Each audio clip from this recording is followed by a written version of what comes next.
Hi guys, good morning or good afternoon.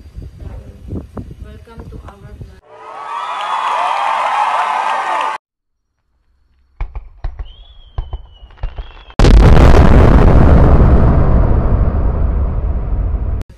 And for today's video ay nakalimutan ko na naman yung microphone. Wait, yun. Ayun guys, nakuha ko na yung aking microphone, mahiwagang microphone, at let's go! We are going to do a vlog today. So, tatayo na ako.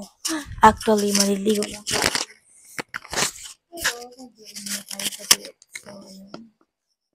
So, what we are...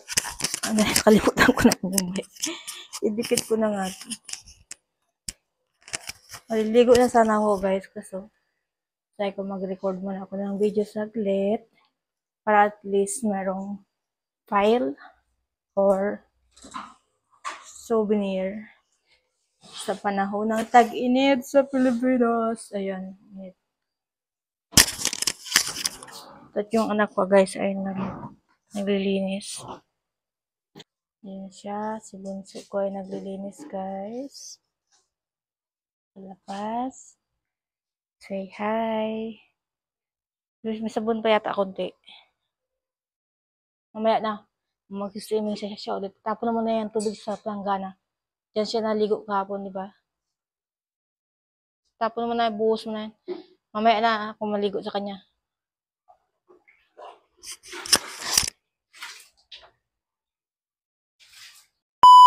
Guys, nakaligo na kami ni Lucky at ang kulit niya na ulit. Lucky, what do you want? Lucky. Ayun siya, nakulit. Sa atin niyang kinukulit. At ayun, nago. Nakaligo na ako guys. At magsuklay tayo. Ang sarap maligo kahit yung tubig dito ay hindi nawasa.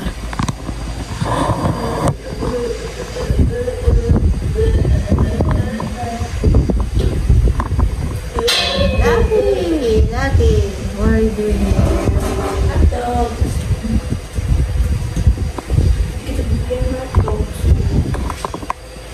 Hotdog. Ang labo ng aking parang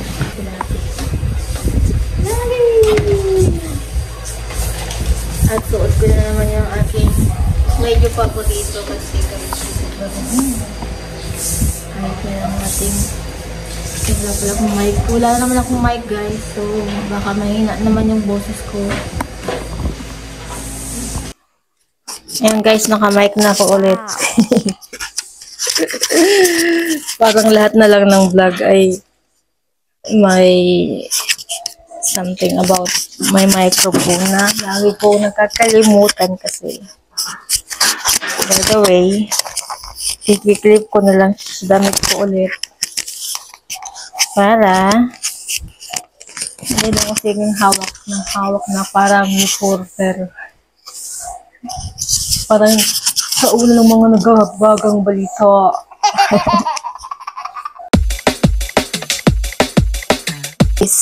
Hello, sinarado ko na lang yung yung bintana kasi masyadong maliwanag. Ano ba? Taasan natin. Ay, wala na siyang itataas. Pilit na siyang itinataas yung aking tawag dito. Tripod. Ito na pala yung pinakamataas. Kasi minsan gamit ko ay yung aking ano nga yan?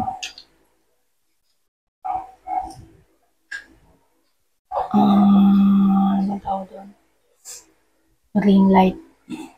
So, gagamitin ko rin yung ring light. One moment. Ayan guys, meron akong ilaw. Meron akong ring light ngayon. Compare mo kanina, mas maganda pa pag merong ring light. Nakakaganda. Feeling ko ang ganda ko. Dahil sa nagagalis yung ano ko. Anyway, mag-vlog-vlog muna tayo habang tayo ay nandito. Ayun guys, si Lucky. Kumakain siya. Nagutom pala siya. Kaya siya nangangagat. Kasi akala niya meron po ulam na ibibigay sa kanya. Mukha na kasi siyang ulam. Pero pag walang binigay sa kanya, ayun, kakain. Huwag nating gambalain si Lucky kasi baka mawala ng gana. Guys. Kaya suklay na orange. Mas gusto ko yung, wag mong papakailaman tong box ng ring light. Kung saan ko nilagay, ay ng microphone. Kung saan ko nilagay, doon mo lang. Ililigpit ko yan pag hindi ko nang gagamitin. Kaya ko lang dyan nilalagay kasi maya-maya ko nga gagamitin. Para hindi na po siging hanap kung saan. So, ayun. Mag-supply tayo. At si Lucky guys ay tapos na kumain. No? Nahiga na siya ulit. How's your food? Lucky. Lucky, how's your food? How's your... Ayaw niya na halos kumain ng pagkain niya. Pero pag nagutom na siya, kakainin niya rin siyempre. Diba?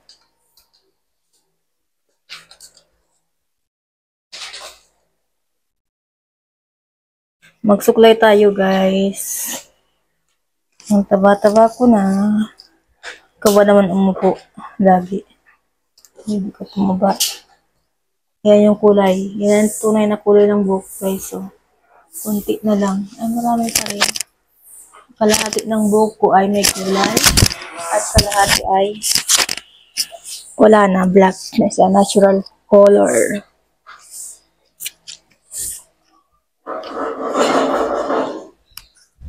Okay. So, wala talagang content yung vlog ko guys. It's all about me. Siesta mode. Tulog mode. Hapon here. It's almost 3 p.m. And ang init pa rin guys. It's like mula 7 a.m. ay sobrang init. God. Malala na bang mundo or ganito talaga? Siguro hindi ko lang feel before kasi lagi ako lang sa aircon.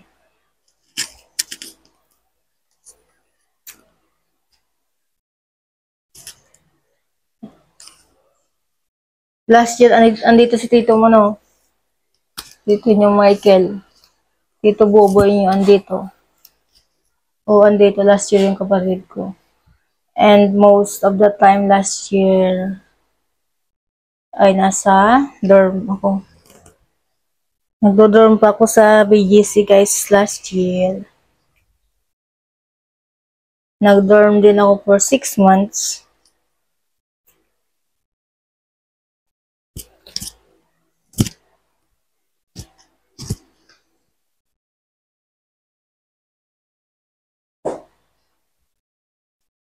And magdo-dorm din ako ulit. Soon. Kuha ako ng lugar sa Manila. Doon na talaga ako titira. Not here in Cavite. Paparintahan na lang namin to. Doon na sila mag-aaral. Kasi masyadong crowded. Mas crowded sa Metro Manila. Pero mas maikli doon ang ano. Ay, pareho lang yata. Pareho lang dito. Yung time na ni-spend ng mga bata sa school is pareho lang, half day. Pero ang daming estudyante doon, Maika, sa Manila. Siksikan talaga. Mga public. Pero doon sa pinag-aralan ko nung high school, lagay ko hindi. Why not? Doon kayo mag-aral someday, di ba?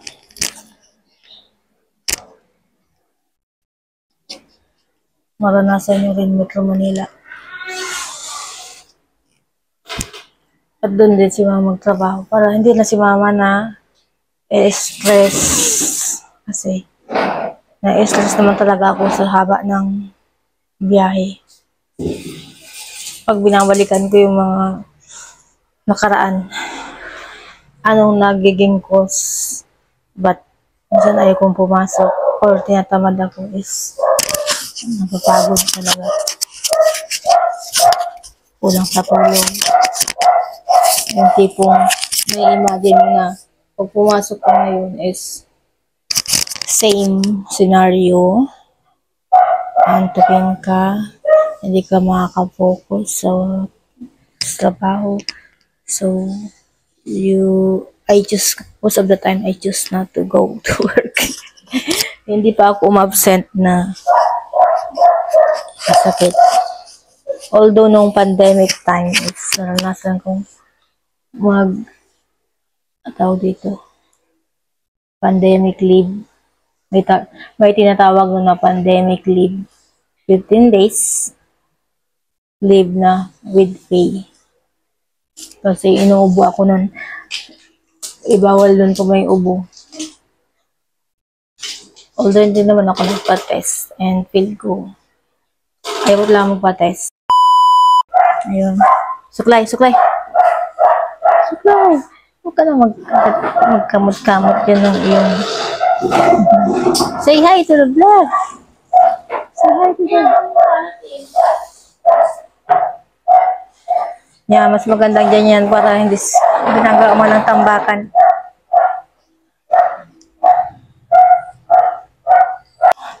Ang kaso guys, pag sa Manila, hindi lahat ng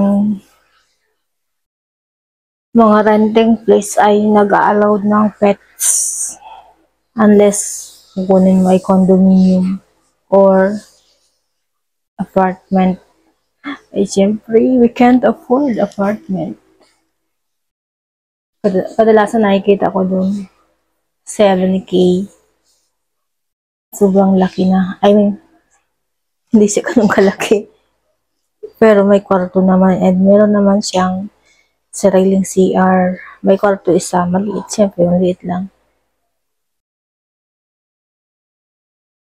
I will try to look for a place somewhere para pag nag-work na ulit ay doon na kami titira. Kaya nga muna sa Cavite ng ilang taon. Pero siyempre, pag naayos ko na to, hindi ko to siya i-give up. Paparentahan lang namin 1 year na renta or 2 years contract. Ano bang ganun? And sa pagkakaalam ko, parang paparenta ka sa ganito, mas mura kaysa sa babayaran mo. So, ang labas mo is, kunyari, parenta ko, anong babayad ko sa monthly? And, yung kunyari magtirahan kami, yun, doon kayo magbabayad. Kasi pag nandito, parang nagre-renta din eh. Yun nga lang, under my name na tong bahay na to. So, kahit parentahin ko to, sa akin pa rin to. And, continuous na yung pagbabayad. Kaya ko lang naisip na mag-stay somewhere near my workplace para ma-prevent ko yung stress na naranasan ko sa lahat ng aking napagtrabahuan kasi ang layo ko doon. Imagine, araw-araw ang tulog mo is 5 hours or 4 to 6 hours. May mga days na talagang hindi aayon yung katawan mo or in other words, parang you're not feeling good to go to work. Ayun. Kaya, doon pumapasok yung mga stress, guys. Kaya, kadalasan yun dahil ba't nag-resign yung mga workers. dahil sa stress, sa travel. Cotton buds muna tayo. So, yun talaga yung dahilan. So, naisip ko, bakit di ko mag-stay somewhere na pwedeng kasama ko yung mga anak ko at yung aking lucky boy para doon na kami titira para less consumption.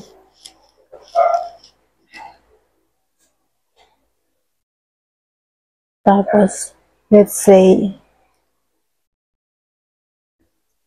maganda yung lugar, pwede magnegosyo, di ba? Yun na iniisip ko yung pwede magnegosyo. Actually, nung kinukuha ko to, negosyo talaga nasa isip ko. Pero ang time frame ko nun, gaano katagal ko itong bayaran is 10 years. Pero medyo nabago yung takbo dahil sa pandemic, guys. So, ayun. Pwede pa namang, i-retract or balikan para ituloy-tuloy ulit, di ba laki? And then, change plan sa mga ibang bagay. Gaya ng sabi ko, itira sa Manila. Look for a place there. At mas mura pa doon ang bilihin. Let's say sa Pasay, somewhere in Pasay, mas mura doon ang bilihin. Sa Libertad, punta ka sa Libertad, ang mura ng mga gulay doon, guys.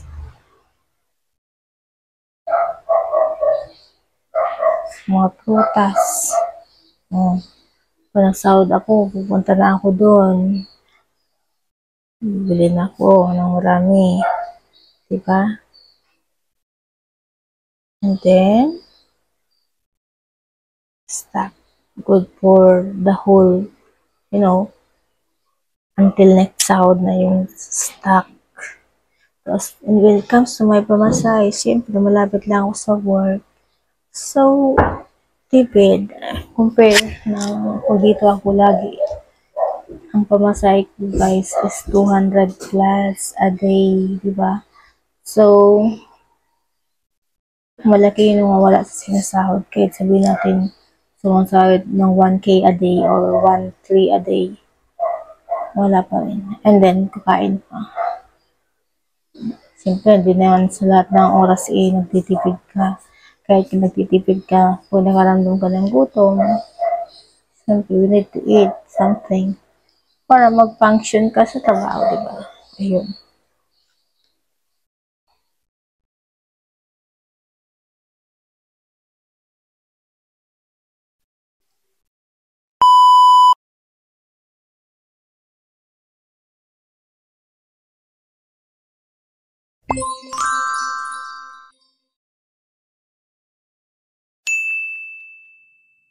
Subscribe to my channel.